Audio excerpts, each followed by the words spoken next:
Made with Kitchen. Patriarchy, a term frequently talked about everywhere. But what exactly it is?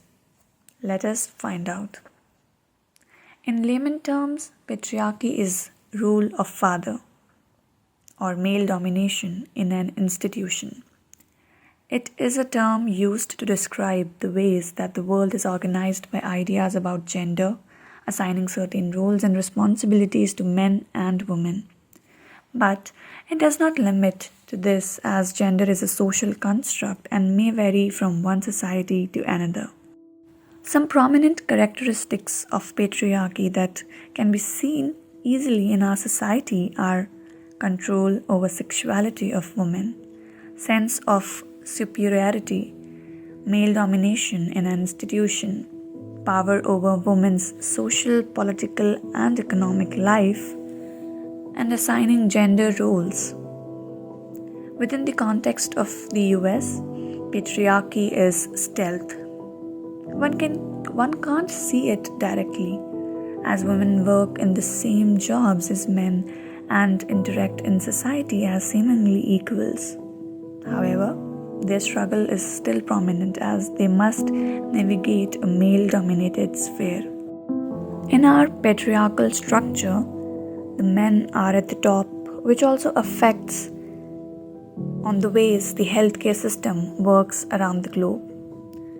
The present global healthcare system operates within a larger structure that is openly acknowledged as patriarchal. These structures emerge in the form of neoliberalism and privatization of healthcare at multiple levels, contributing to gradually eroding the rights of women healthcare workers. The need to provide people with the right care at the right time in their communities is enshrined in the Alma Ata Declaration agreed 40 years ago and guides those working in primary healthcare today.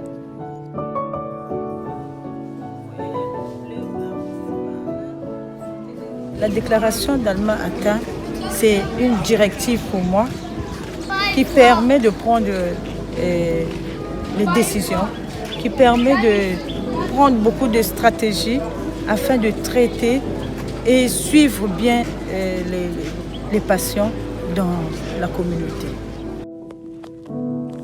Well, from what I see in my everyday experience as mothers like myself who are devoted to our children and spouses, but also dedicated and passionate about this profession where we help people every day. As fulfilling as being both these things are, sometimes it just feels like we're never enough in either world. At home, there can always be more done and more time to be had with family. Then at work, we are seen sometimes as just mothers who work and not medical professionals who also have children and a family. That is how my male counterparts are viewed, and for this reason I think that we are taken less seriously in many instances, and I think this is best shown through the pay gap. If it were guaranteed that men and women were paid the same, then maybe some of these stigmas would go away. This is Anon, a healthcare worker practicing in the US. Sometimes I work 15 hours a day, even on weekends. During COVID, I risked my life getting community data to ensure communities' health safety. I face violence, humiliation, and discrimination from some families in exchange. Still, government pays only 7,000 rupees a month. Where is the money for risking my life and doing extra works? Says Chandni, an Asha worker from Uttarakhand state of India. Her plight is different yet similar to her American counterpart. While talking to Mamta Devi, an assistant nurse and midwife practicing in the Jharkhand state of India, she narrated her experiences and challenges of accessing sanitation facilities.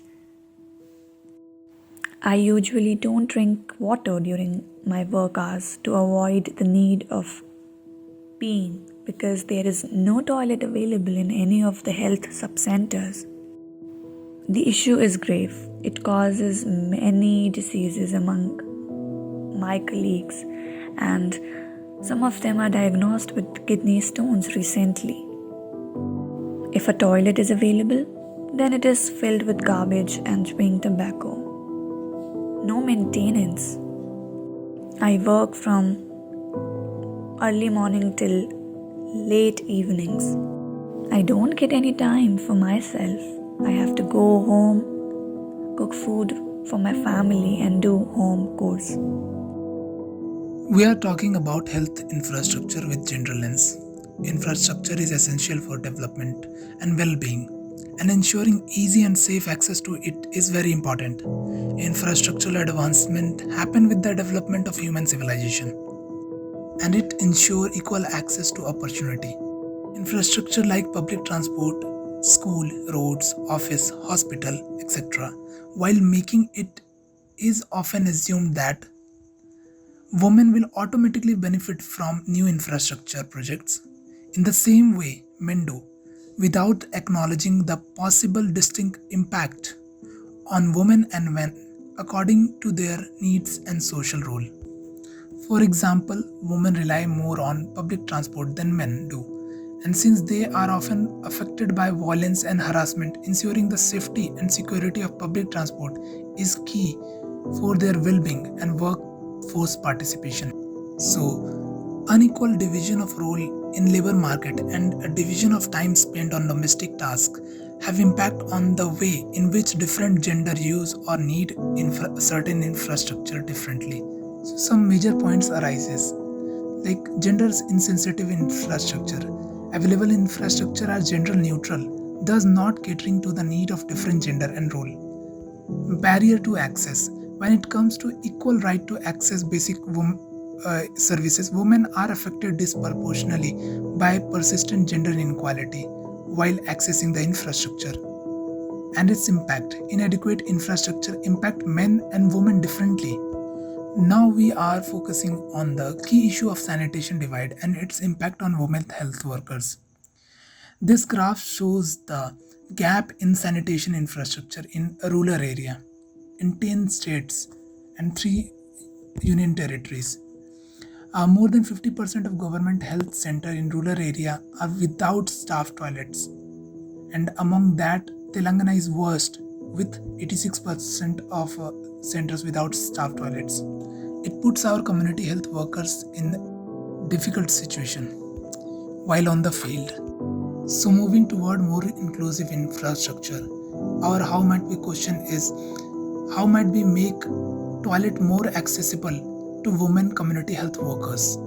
The issues are security, sanitation, labeling, maintenance, etc.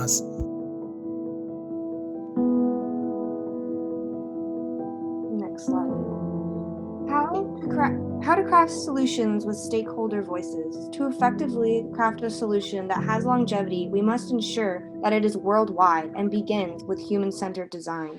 By framing all struggles within radically empathetic lens, we will be able to accomplish long-lasting change and that benefits everyone. As Carol Gold says, we must stand in undeniable solidarity and realize that we are the makers of change despite existing in a systemically unjust world.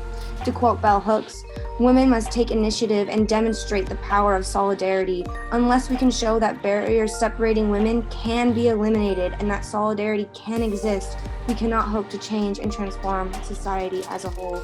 For this reason, we need to amplify the voices of women and the most marginalized, and to advocate for women to pressure and demand their leaders for effective change under the guise of universal health care as a human right.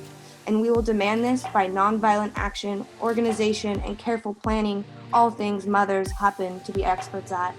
Next slide.